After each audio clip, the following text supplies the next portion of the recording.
निवेदन आप सबसे इस दास का फिर वही है, जितना अधिक से अधिक हो सके इस मानव जीवन में भगवान का नाम ले लेना, क्योंकि नाम ही वैष्णव का सच्चा धन है। अगर नाम की पूंजी तुम्हारे पास है तो सारे संकट अपने आप दूर हो जाएंगे, और अगर नाम जप की ताकत नहीं है तो सब व्यर्थ चला जाएगा। नाम जप की अगर ताकत नहीं है तो सब व्यर्थ चला जाएगा। उस एक अवध बिहारी छेला के बन जाओ तो दुनिया में ये माया रूपी लैला तुम्हारा बाल बांका नहीं कर पाएगी। अगर अवध बिहारी छेला से जुड़ना है तो सबसे पहले तुम्हें भक्ति रूपी माता के पास जाना पड़ेगा, भजन करना पड़ेगा, नाम जप करना पड़ेगा। के 3 बेटे थे, ध्यान से सुनना, और वो आदमी मर गया। सब नातेदार रिश्तेदार इकट्ठे भाई, 13वीं भाई, और दूसरे दिन जो खास खास रिश्तेदार आते वे रुक गए। तो जैसे ही सवेरे नाश्ता पानी भाओ और उन रिश्तेदारों के जावे को समय आओ तो 3 ही लड़का हाथ जोड़ के खड़े हो गए, बोले मम्मा, फूफा, मौसिया, जीजा, तुम्हारे हमाओ एक काम और कराई दे, जुरे जुराए तो होई। बोले का? बोले हम 3 ही भाइयों को बंटवार और करेंगे। रिश्तेदारों ने कही बताओ यार, बाप को मरे अबे 13 दिन भाई और ये लड़का जाजात को वाले बैठे। तो एक रिश्तेदार बोले कि तना रुक जा यार भैया, 2-4 दिन महीना। बोले नहीं नहीं, देखो हमारी सुनो। और उन लड़कों ने जो बात कही वो ध्यान से सुना। लड़कों ने कहा देखो, संपत्ति तो एक ना एक दिन बटने ही है, ये प्रकृति का नियम है कि जायदाद तो बटत रही। तो वे लड़का बोले कि अबे हम 3 ही भाइयों को मन है एक, और कहूं मन एक रहो और जायदाद बढ़ गई तो ज्यादा दिक्कत नहीं हुई। और जिस दिन मन बट जाते हैं और फिर जायदाद बढ़ती है तो उसी को घर का न्यारपन बोला जाता है। संपत्ति बटना न्यारपन नहीं है, पर मन बट जाए तो न्यारपन है। मन बट जाए तो उसे न्यारपन कहते हैं। और वास्तव में अगर ऐसा समय आ जाए कि भाई भाई में संपत्ति बांटनी हो तो बांट लेना, पर कभी भाई भाई के मन मत बांटना। कई बार संपत्ति इकट्ठी रहती है और मन बट जाते हैं, पर मेरा निवेदन है कि संपत्ति बांट लो पर मन को एक रखो। ठीक है, तुम भाइयों की इच्छा है तो हम संपत्ति बांटे दे रहे। ले आओ पिताजी की पेटी खोलो में कहा है।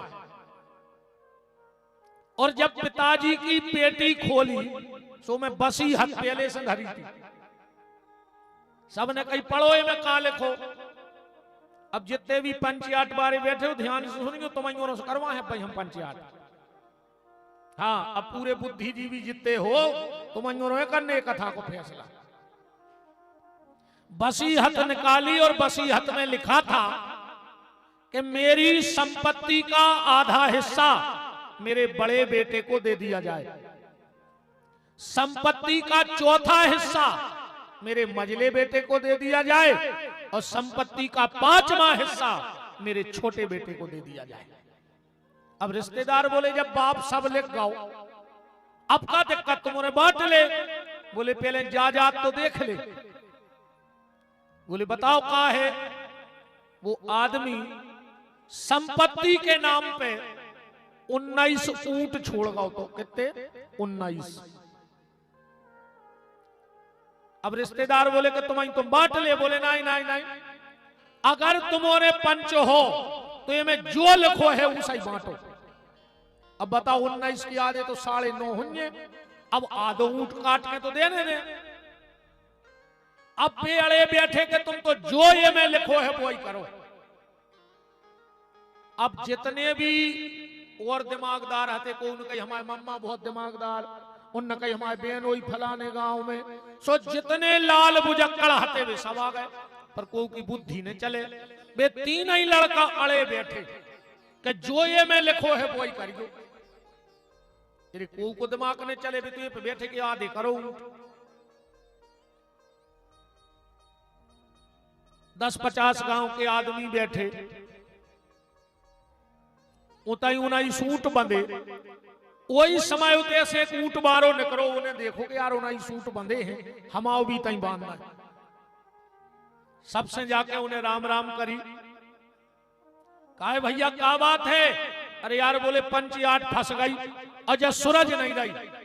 वो बोलो कि तुमने हमें भली नहीं जाना, पर जोन मर गए उनसे हमारी अच्छी रही, सो उनकी बात फंस गई, सो हमारी फंस गई, जो हमा ऊंट ले ले और बांट दे। अब कितने ऊंट हो गए? 20। अब तो चाहे को बांट दे। वसीयत में का लिखो है? संपत्ति को आधो हिस्सा बड़े लड़काए मिले, सो 20 के आधे कितने भाई? 10 दे दे बड़े को। अब वसीयत में का लिखो? संपत्ति का चौथा हिस्सा मिले मंझले को, सो 20 को चौथो कितो बने?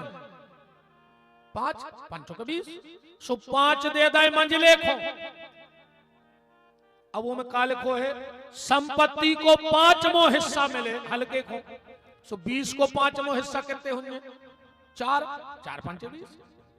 10 मिल गए बड़े को, 5 मिल गए मंझले को, और 4 मिल गए हल्के को। कितने ऊंट बटे? 19 बटे।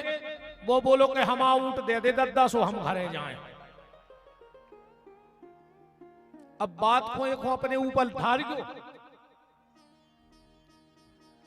जब तक वो 20वां ऊंट आओ नहीं तब तक 19 बटे नहीं, और 19 ही बट गए और 20वां बटो नहीं।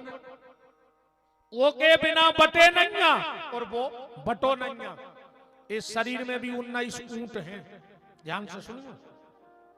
और इन 19 ऊंटों में उधेड़ बुन चल रही है, कोई पक्को फैसला नहीं हो पा रहा शरीर को। 19 ऊंट कौन? 5 कर्म इंद्रियां और 5 ज्ञान इंद्रियां, कितनी हो गई? 10। पंच तत्व का ये शरीर कितने हो गए? 15। वो 4 हैं शरीर की वृत्ति, मन, बुद्धि, चित्त और अहंकार। 15 और 4 कितने हो गए? 19। तो जब तक वो एक 20 इस शरीर में प्रवेश नहीं करेगा, कौन? परमात्मा।